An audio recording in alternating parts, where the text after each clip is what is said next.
तीसरा क्वेश्चन है, श्रुति तथा किंवदंती के अनुसार महाभारत युद्ध के समय बिहार में मुख्य राज्य कौन कौन थे?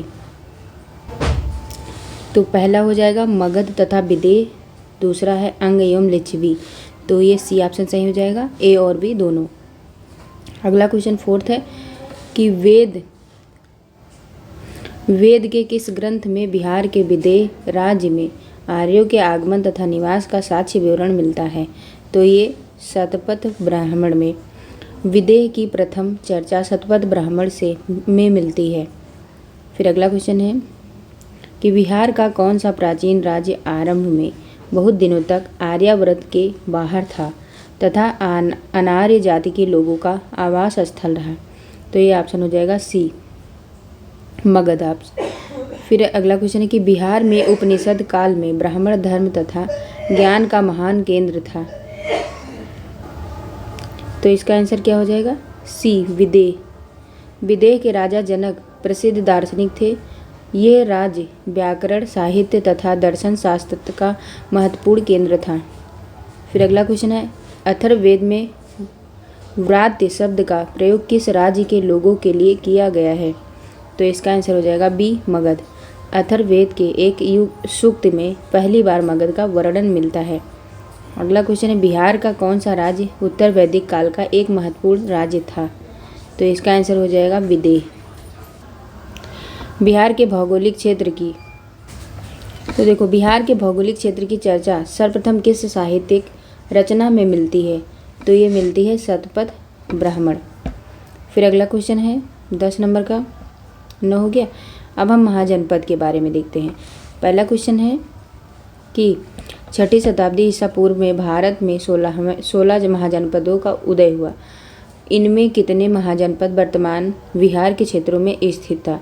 तो ये ऑप्शन 3 हो जाएगा, मतलब 3 राज्य जो हैं वो बिहार के क्षेत्र में स्थित थे महाजनपद काल में।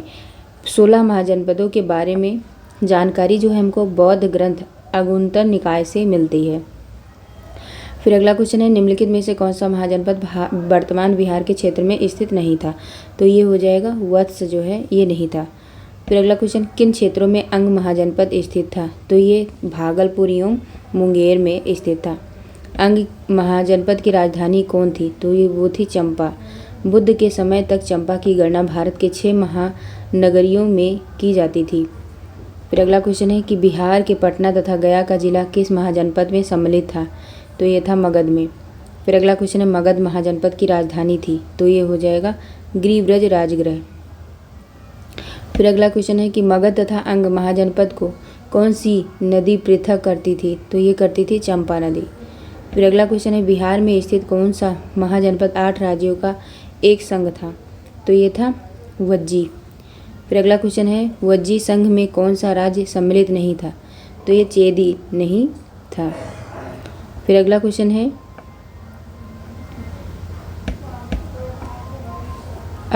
है, बिहार एक परिचय वस्तुनिष्ठ, मतलब वज्जी संघ की राजधानी थी? तो ये थी वैशाली। अगला क्वेश्चन है कि बिहार के भागों में स्थित कौन सा महाजनपद में गणतंत्र था? तो वो था वज्जी। अगला क्वेश्चन है कि ईसा पूर्व 6ठी शताब्दी में विश्व की प्रथम गणतंत्रात्मक व्यवस्था कहाँ थी? तो ये थी वैशाली में। अगला क्वेश्चन है, मगध की प्रथम राजधानी कौन सी थी? तो वो थी गिरिव्रज राजगृह। अगला क्वेश्चन है, प्राचीन भारत के 16 महाजनपदों में कौन था? तो ये था अंग। फिर अगला क्वेश्चन है, विश्व का पहला गणतंत्र वैशाली में किसके द्वारा स्थापित किया गया? तो ये लिच्छवी। अगला क्वेश्चन है कि जैन धर्म के वास्तविक संस्थापक और 24वें एवं अंतिम तीर्थंकर महावीर का जन्म कहाँ हुआ? तो यह हुआ था कुंडग्राम में। महावीर का बचपन का नाम वर्धमान था। फिर देखो, महावीर के जन्म स्थल कुंडग्राम बिहार के किस जिले में है? तो यह है वैशाली में। महावीर स्वामी का जन्म का वर्ष आम तौर पर जो है 540 ईसा पूर्व माना जाता है। फिर महावीर स्वामी के पिता सिद्धार्थ का संबंध किससे था? तो ये था वज्जी संघ से। सिद्धार्थ वज्जी संघ के एक गणराज्य कुंडग्राम में के ज्ञात्रिक क्षत्रियों के प्रमुख थे। फिर अगला क्वेश्चन, बिहार का इतिहास। महावीर स्वामी की माता त्रिशला जो विदेह दत्ता राजकुमारी थी, ये कहाँ की राजकुमारी थी? तो ये थी लिच्छवी की। त्रिशला लिच्छवी प्रमुख चेटक की बहन थी। फिर अगला क्वेश्चन है, महावीर स्वामी ने अपना अंतिम उपदेश कहाँ दिया? तो ये दिया था पावापुरी में। पावापुरी बिहार के नालंदा जिला में स्थित है। फिर छठा क्वेश्चन, महावीर की मृत्यु यानी कि निर्वाण कहाँ हुई थी? तो ये हुई थी पावापुरी में। प्रथम जैन संगीति का आयोजन कहाँ हुआ था? तो पाटलिपुत्र में। फिर है, प्रथम जैन संगीति का आयोजन किसके शासनकाल में हुआ था? तो ये हुआ था चंद्रगुप्त मौर्य के। फिर अगला क्वेश्चन है, प्रथम जैन संगीति की अध्यक्षता किसने की थी? तो स्थूलभद्र ने। फिर अगला क्वेश्चन है कि प्रथम जैन संगीति का आयोजन पाटलिपुत्र में हुआ था, जिसमें कार्य हुए, कौन से कार्य हुए थे? जैन धर्म के महत्वपूर्ण 12 अंगों का प्रणयन किया गया एवं जैन धर्म के 2 भागों श्वेतांबर एवं दिगंबर में विभाजन हुआ। तो इसीलिए जो है बी ऑप्शन सही हो जाएगा। फिर अगला क्वेश्चन है कि जैन धर्म के 12वें तीर्थंकर वसुपूजी की जन्मस्थली है। तो ये हो जाएगा सी यानी कि चंपा। अगला क्वेश्चन है, बौद्ध धर्म के संस्थापक गौतम बुद्ध ने गृह त्याग के उपरांत सर्वप्रथम गए थे, कहाँ गए थे? तो ये गए थे वैशाली के समीप अलार कलार के आश्रम। फिर अगला क्वेश्चन है कि गौतम बुद्ध को कहाँ कौंडिल्य और 5 ब्राह्मण मिले थे? तो कहाँ मिले थे? उरुवेला बोध गया। फिर अगला क्वेश्चन है, गौतम बुद्ध को ज्ञान प्राप्त हुआ कहाँ पे? तो ये बोध गया में। फिर अगला क्वेश्चन, गौतम बुद्ध को किस नदी के किनारे ज्ञान की प्राप्ति हुई?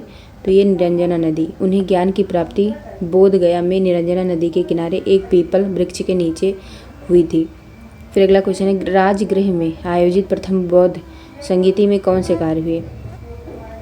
तो ये थे बुद्ध की जो है शिक्षाओं का संकलन सुत और विनय पिटक में हुआ।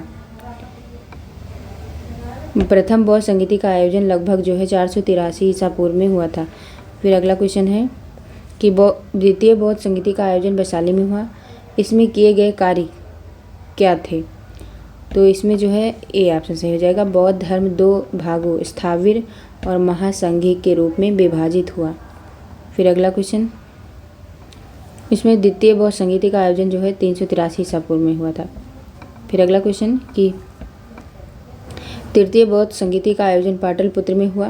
इसमें किए गए कार्य क्या थे? तो इसमें क्या हो जाएगा? ऑप्शन नंबर डी, कुछ कठोर नियम बनाए गए तथा अभिधम्म पिटक का संकलन हुआ। फिर अगला क्वेश्चन पहले देख लीजिए कि तृतीय बौद्ध संगीति का आयोजन लगभग 251 ईसा पूर्व में हुआ था। फिर निम्नलिखित में से किस नगर से महात्मा बुद्ध का घनिष्ठ संबंध रहा? तो यह था उपयुक्त सभी, मतलब बोध गया, राजगीर और वैशाली। फिर अगला क्वेश्चन है कि महात्मा बुद्ध ने पाटलिपुत्र के विनाश के कारणों की भविष्यवाणी की थी, उनमें सम्मिलित थी। तो डी। अगला क्वेश्चन है कि बोध गया में महाबोधि मंदिर बनाया गया, जहाँ जो है गौतम बुद्ध को ज्ञान प्राप्त हुआ। फिर है प्रसिद्ध बौद्ध जो सारिपुत्र का जन्म कहाँ हुआ था? तो ये हुआ था नालंदा में। फिर अगला क्वेश्चन है कि प्राचीन भारत में साम्राज्यवाद की शुरुआत और विकास का श्रेय दिया जाता है। तो ये मगध को। फिर अगला क्वेश्चन है कि मगध राज्य की आरंभिक राजधानी कौन थी? तो ये थी गिरिब्रिज राजगीर जो है पहाड़ियों से घिरी थी। फिर अगला क्वेश्चन है कि महाभारत तथा पुराणों के अनुसार मगध का सर्वप्रथम राजवंश कौन था? तो ये था बृहदर्थ वंश। ठीक है, बृहदर्थ वंश। बृहदर्थ राजवंश जरासंध के पिता बृहदर्थ से आरंभ होता है। फिर है मगध जनपद का संस्थापक कौन था? तो ये बृहदर्थ और जरासंध था। मगध साम्राज्य का वास्तविक संस्थापक कौन था? तो ये था बिंबसार। फिर अगला क्वेश्चन है बिंबसार एवं अजातशत्रु किस वंश के थे? तो ये थे हर्यक वंश। बिंबसार को श्रेणिक तथा अजातशत्रु को कुणिक भी कहा जाता था। बिंबसार महात्मा बुद्ध का जो है मित्र था। फिर मगध साम्राज्य का उत्कर्ष प्रारंभ हुआ, तो ये हुआ था बिंबसार के शासनकाल से। बिंबसार ने किस राजकुमारी के साथ विवाह किया था? तो ये किया था कौशल देवी से भी, चेलना से भी और खेमा से भी, मतलब उपयुक्त सभी से। बिंबिसार ने वैवाहिक संबंधों द्वारा अपनी स्थिति सुदृढ़ की थी। कौशल देवी कौशल की, खेमा पंजाब की तथा देखो कौशल देवी कौशल की, खेमा पंजाब की तथा चेलना वज्जी संघ की राजकुमारी थी। फिर बिंबिसार ने ब्रह्मदत्त को पराजित कर कौन सा राज्य जीता? तो अंग को जीता। फिर अगला क्वेश्चन है कि हर्यक वंश का दूसरा शासक था, तो ये था अजातशत्रु। अजातशत्रु जो है 493 से लेकर 461 ईसा पूर्व ने अपने पिता बिंबिसार की हत्या कर सत्ता प्राप्त की थी। अगला क्वेश्चन है राजगीर में दुर्ग तथा स्तूप की स्थापना मगध के किस शासक ने की? तो ये की थी अजातशत्रु। फिर अगला क्वेश्चन है वज्जी संघ के लिच्छवियों को पराजित करने वाला मगध का शासक था, तो ये था अजातशत्रु। फिर अगला क्वेश्चन है अजातशत्रु के साथ प्रेम संबंध के लिए चर्चित नर्तकी आम्रपाली कहाँ की थी? तो ये थी वैशाली की। अगला क्वेश्चन है अजातशत्रु ने किस राज्य के साथ युद्ध में प्रथम बार रथ, मूसल तथा महाशिला कंटक नामक हथियारों का प्रयोग किया गया? तो ये लिच्छवी। फिर अगला क्वेश्चन है कि प्रथम मगध साम्राज्य का उत्कर्ष किस शताब्दी में हुआ था? तो ये हुआ था ईसा पूर्व 6ठी शताब्दी। फिर अगला क्वेश्चन है कि पाटलिपुत्र नगर की स्थापना किस शासक ने की थी? तो ये की थी उदयन ने। अजातशत्रु के बाद उदयन मगध की गद्दी पर बैठा, उसे उदयभद्र भी कहा गया है। फिर अगला क्वेश्चन है किस राजा ने पाटलिपुत्र को सर्वप्रथम मगध की राजधानी बनाया? तो ये उदयन ने। हर्यक वंश का अंतिम शासक कौन था? तो ये नागदशक था। फिर हर्यक वंश के उपरांत मगध पर किस वंश की सत्ता स्थापित हुई? तो ये हुई थी शिशुनाग वंश। सर्वप्रथम मगध के किस शासक ने ग्रीव्रज यानी राजगृह के अतिरिक्त वैशाली को भी अपनी राजधानी बनाया? तो ये बनाया था शिशुनाग ने। फिर अगला क्वेश्चन है किस शासक ने पाटलिपुत्र को पुनः राजधानी बनाया और तब से मगध साम्राज्य की राजधानी पाटलिपुत्र ही रही? तो ये हो जाएगा कालाशोक। कालाशोक को काक वर्ण भी कहा जाता है। फिर अगला क्वेश्चन है द्वितीय बौद्ध संगीति का आयोजन किसके शासनकाल में हुआ? तो ये हुआ था कालाशोक। फिर द्वितीय बौद्ध संगीति का आयोजन कहाँ हुआ? तो ये हुआ था वैशाली में। द्वितीय बौद्ध संगीति या समिति का आयोजन जो है 383 ईसा पूर्व में हुआ था। फिर बौद्ध धर्म संगीति की अध्यक्षता किसने की थी? तो ये साबकमीर। अगला क्वेश्चन नंद वंश का संस्थापक कौन था? तो ये था महापद्म नंद। झा एवं श्री माली की पुस्तक प्राचीन भारत में नंद वंश का संस्थापक जो है महानंदिन को बताया गया है। फिर अगला क्वेश्चन है कि मगध के किस शासक को कली का अंश, परशुराम अवतार, क्षत्रियों का नाशक, सर्व छत्रांतक, एक छत्र और एक राट कहा गया है? तो ये कहा गया है महापद्म नंद। ये नंद वंश का सर्वाधिक प्रतापी शासक था। फिर अगला क्वेश्चन है नंद वंश का अंतिम शासक कौन था? तो ये था। फिर अगला क्वेश्चन क्या हो जाएगा? यह नंद वंश का सर्वाधिक प्रतापी शासक था। फिर नंद वंश का अंतिम शासक कौन था? तो ये था घनानंद। फिर अगला क्वेश्चन हो जाएगा कि प्रथम बौद्ध संगीति का आयोजन किसके शासनकाल में हुआ था? तो ये हुआ था अजातशत्रु। इसका आयोजन लगभग 483 ईसा पूर्व में हुआ था। फिर अगला क्वेश्चन है प्रथम बौद्ध संगीति का आयोजन कहाँ हुआ? तो ये हुआ था राजगृह ग्रीव्रज में। फिर अगला क्वेश्चन है प्रथम बौद्ध संगीति की अध्यक्षता किसने की थी? तो ये थी महाकश्यप। अगला क्वेश्चन है मगध साम्राज्य में कलिंग का विलय सर्वप्रथम किया था? तो ये किया था महापद्म नंद। फिर अगला क्वेश्चन है निम्नलिखित में से मगध का कौन सा राजा सिकंदर महान का समकालीन था? तो ये था घनानंद। दरवाज़ा ढक दो तो घनानंद हो जाएगा, ठीक है। फिर देखो सिकंदर के आक्रमण के समय मगध का शासक घनानंद था। फिर किस राजा ने पाटलिपुत्र को बसाया था? तो ये बसाए थे उदयन ने। मगध के शासक अजातशत्रु ने किसके आक्रमणों के प्रतिरोध में गंगा और सोन संगम पर अवस्थित पाटलिपुत्र को सुरक्षित तथा किलों को सुसज्जित किया, जो आगे चलकर पाटलिपुत्र नगर बना? तो ये कौन सा हो जाएगा? ये हो जाएगा वैशाली के वृज्जियों के। फिर अगला क्वेश्चन है मौर्य साम्राज्य का संस्थापक कौन था? तो ये चंद्रगुप्त मौर्य थे। फिर है मौर्य साम्राज्य की राजधानी थी? तो ये थी पाटलिपुत्र। फिर चंद्रगुप्त मौर्य ने मगध की सत्ता किसकी सहायता से प्राप्त हुई? तो ये हो जाएगा चाणक्य विष्णुगुप्त। फिर अगला क्वेश्चन है मौर्य साम्राज्य की स्थापना हुई, तो ये थी 320 ईसा पूर्व में। इसका हो जाएगा 320 ईसा पूर्व में। फिर अगला क्वेश्चन है यूनानी दूत मेगास्थनीज किसके दरबार में पाटलिपुत्र आया, तो यह आया था डी, मतलब ऑप्शन चंद्रगुप्त मौर्य के। फिर मेगास्थनीज का पाटलिपुत्र आगमन हुआ था कब, तो ये हुआ था 315 ईसा पूर्व में। फिर अगला क्वेश्चन है चंद्रगुप्त मौर्य के दरबार में मेगास्थनीज को भेजने वाला शासक कौन था, तो ये था सेल्यूकस।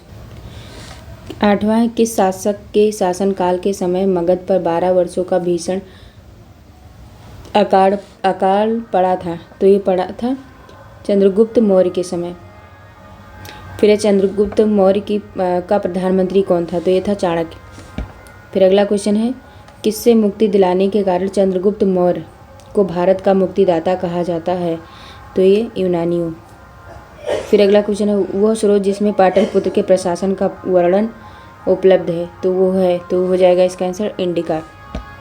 फिर अगला क्वेश्चन है कि नंद वंश के पश्चात मगध पर किस राजवंश ने शासक किया, तो ये किए थे मौर्य वंश। फिर अगला क्वेश्चन है मेगास्थनीज की पुस्तक का नाम क्या है, तो ये इंडिका हो जाएगी। फिर है अर्थशास्त्र के लेखक हैं, तो ये हो जाएंगे कौटिल्य। फिर कौटिल्य का अन्य नाम चाणक्य और विष्णुगुप्त है। पाटलिपुत्र की शासन व्यवस्था का विस्तृत वर्णन किस विदेशी यात्रा के वृत्तांत में मिलता है, तो ये हो जाएगा मेगास्थनीज। फिर चंद्रगुप्त मौर्य के उपरांत मौर्य साम्राज्य का शासक कौन था, तो ये था बिंदुसार। किस मौर्य शासक के दरबार में आजीवक भविष्यवक्ता पिंगलवत्स रहता था, तो ये रहता था बिंदुसार। पिंगलवत्स ने अशोक के बारे में भविष्यवाणी की थी कि वो महान राजा बनेगा। फिर अशोक द्वारा अपने पड़ोसियों के साथ मैत्रीपूर्ण संबंधों का उल्लेख मिलता है, तो ये मिलता है शिलालेख 13 में। फिर है तृतीय बौद्ध संगीति का आयोजन किसके शासनकाल में हुआ था, तो ये हुआ था अशोक की।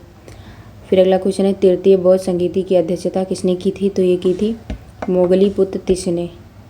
फिर अगला क्वेश्चन है तृतीय बौद्ध संगीति का आयोजन कहाँ हुआ था, तो ये हुआ था पाटलिपुत्र में। अगला क्वेश्चन है तृतीय बौद्ध संगीति का आयोजन कब हुआ, तो ये हुआ था 251 ईसा पूर्व में। फिर अगला क्वेश्चन है बिहार का इतिहास। किस मौर्य शासक ने कलिंग पर विजय प्राप्त की थी, तो ये अशोक ने की थी। फिर अगला क्वेश्चन है किस युद्ध में हुए भारी तबाही और जानमाल की हानि को देखकर अशोक का हृदय परिवर्तन हुआ और उसने जो है युद्ध नीति त्याग कर धम्म नीति की घोषणा की थी, तो ये कलिंग का युद्ध। फिर अगला क्वेश्चन है अशोक का धम्म था, तो ये था नैतिक आचार संहिता। मौर्य साम्राज्य का केंद्रीय न्यायालय कहाँ स्थित था, तो ये पाटलिपुत्र में। अशोक ने अपने धम्म यात्रा के अंतर्गत सर्वप्रथम किस जगह की यात्रा की, तो ये की थी बोधगया। अशोक ने अपने धम्म यात्रा के अंतर्गत बोधगया की यात्रा अपने राज्याभिषेक के किस वर्ष में की थी, तो ये की थी 10वें वर्ष में। फिर अशोक के स्तंभ लेख बिहार के किस जिले से प्राप्त हुए हैं, तो ये हुए हैं चंपारण।